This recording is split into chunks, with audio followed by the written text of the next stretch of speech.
ينضم معنا من لندن الناشط والمحلل السياسي الآذري عمران قادری. ببرنامه ما خوش آمدین آقای قادری. در ابتدا درباره تاریخ سیاسی جنوب آذربایجان و رابطه مردم این استان با دولت تهران صحبت بفرمایید.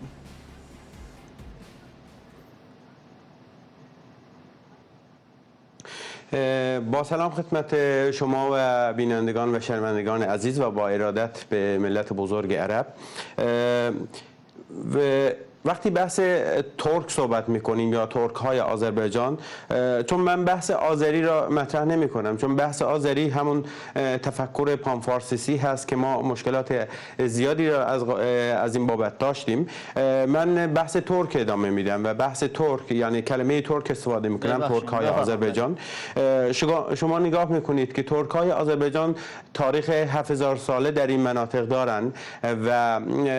حکومت های بسیار بزرگی را تشکیل دادن و بیشترین حکومت های بزرگ اینها بعد از اسلام، بعد از دین مبین اسلام تشکیل دادن تا زمان قاجاریه و تا زمان روی کار آمدن رضاخان بزرگترین امپراتوری های دنیا را ما در اختیار داشتیم و از آن ترک ها بوده. من زیاد داخل سیستم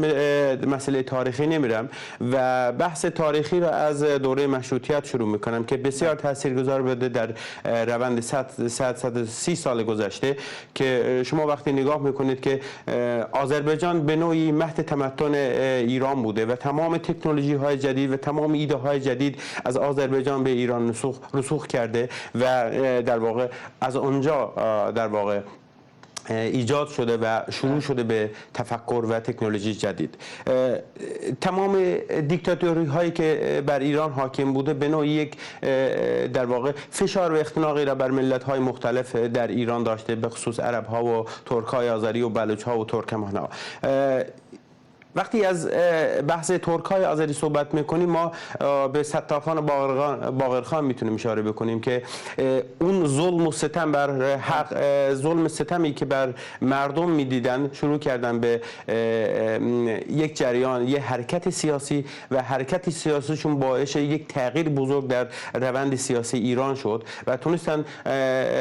قانون مشروطیت را بر مجلس ملی ایران تحمیل بکنن. اما متاسفانه بر اساس ندامکاری ها و بر اساس در واقع خیلی از مشکلاتی که بحث کشور انگلستان و روسیه به نوعی مانع این کار شدن به شکست انجامید و بعد از اون اگه شما نگاه میکنید هیچ وقت آذربایجان و بحث ترک های آذربایجان از جریان‌های سیاسی عقب نموندن و از جریان‌های سیاسی خودشون رو کنار نکشیدن تا سالهای اخیری که در اتفاقات سیاسی در ایران اتفاق افتاد که در مراحل بعدی صحبتام خدمت شما اشاره خواهم کرد که مسائل چه بوده است. شما وقتی میاد 1325 تا 1326 بزرگمرد تاریخ آذربایجان رو می‌بینید، سید جعفر پیشوری که واقعا تاریخ بزرگی را برای آذربایجان به خصوص آذربایجان جنوبی ساخت و در عرض یک سال کارهایی را انجام داد که رضاخان در عرض 20 سال نتونست انجام بده. بعد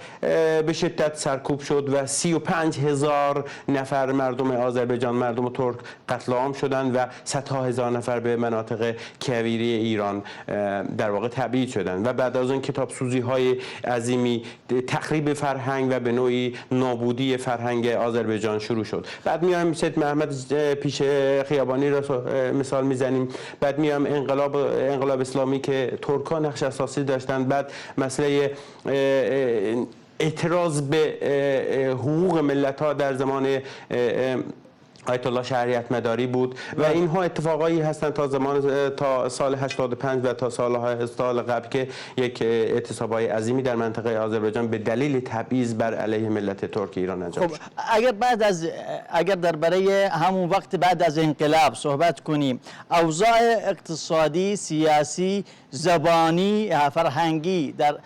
درباره آذربایجانی ها یا کردهای ترک های ایران صحبت کنیم، چطور توصیف کنید؟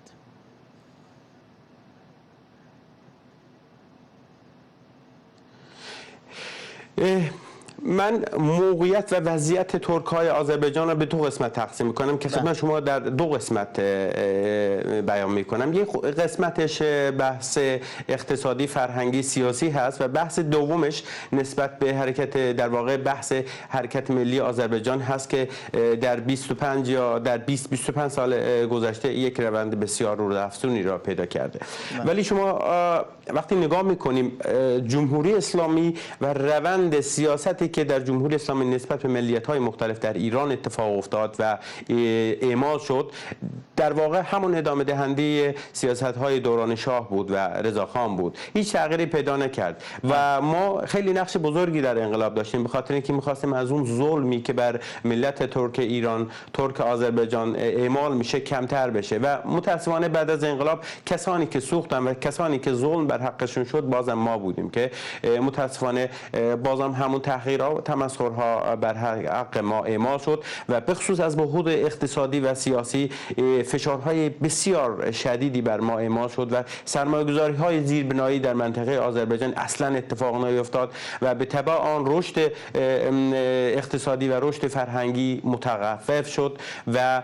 بحث آسیمیلاسیون و بحث تخریب هویت ملی در آذربایجان به شدت افزایش پیدا کرد بعد از انقلاب اسلامی. با اینکه آذربایجانی‌ها خیلی از لحاظ دینی خیلی معتقدند به دین مبین اسلام، ولی متأسفانه به خاطر اینکه ترکن و به خاطر اینکه از جنس فارس نیستن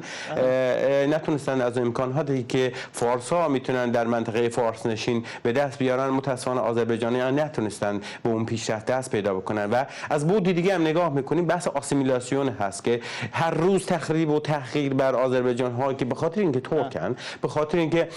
فارس نیستن و به خاطر اینکه به یک زبان دیگه‌ای صحبت میکنن، هر روز آسیمیلاسیون شدت بیشتری گرفت و هر روز تخریب و تحقیر و تمسخر شدت بیشتری به خود دید و زبان مادری از زبان بسیار در واقع مسئله مهمی در منطقه آذربایجان بود که متاسفانه به دلیل ترک بودن و به دلیل اینکه مردم ترک آذربایجان دارای تاریخ و تمدن بسیار بزرگی هستند در تاریخ آن ثابت کرده. جدید را در منطقه آذربایجان ما شاهد هستیم که از اون طریق نعم پی در پی از شما اشاره کردید سریال های تلویزیونی چه فتیله و چه غیره به مردم از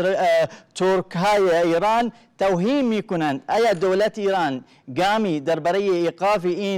این سریال ها اتخاذ کرده یا نه؟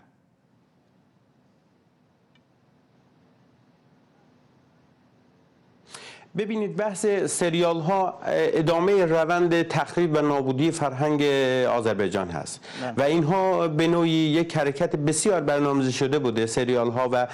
به نوعی جوک هایی که در بین مردم رواج داره. اینها از یک کانال های بسیار پیشرفته، از کانال های بسیار روشنفکری میاد بیرون و تلویزیون ایران هیچ چیزی را بدون کنترل در واقع اجازه پخش آن در تلویزیون و رادیو نمیدهد. چگونه هست که امکان داشته باشه یک سریالی که قبلا ضبط شده و قبلا ادیت شده خیلی راحت به یک ملت 35 میلیون ترک آذربایجانی اشاره بکنه؟ من اینو لینک میدم به همون سیاست نابودی و تخریب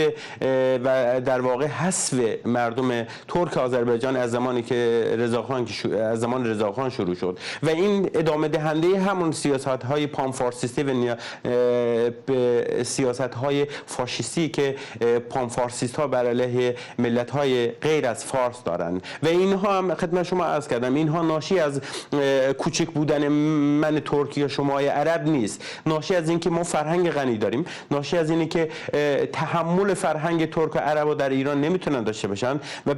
به نوعی میخوان اینا را نابود بکنن. نابودی فرهنگ ها به نوعی نشان دادن تک فرهنگ و تک زبان به نام فارس هست در ایران. این روند تخریب و تحقیر و تمسخر و به خصوص جوک هایی که در تلویزیون و رادیو و حتی در بین فرهنگ ملت ایران رواج پیدا کرده، اینها کاملا برنامه از پیش تعیین شده هست و نمیتونه اتفاقی باشه و اینها کاملا از جریان های استخباراتی و جریان های امنیتی میاد بیرون برای اهداف خاص خودشان.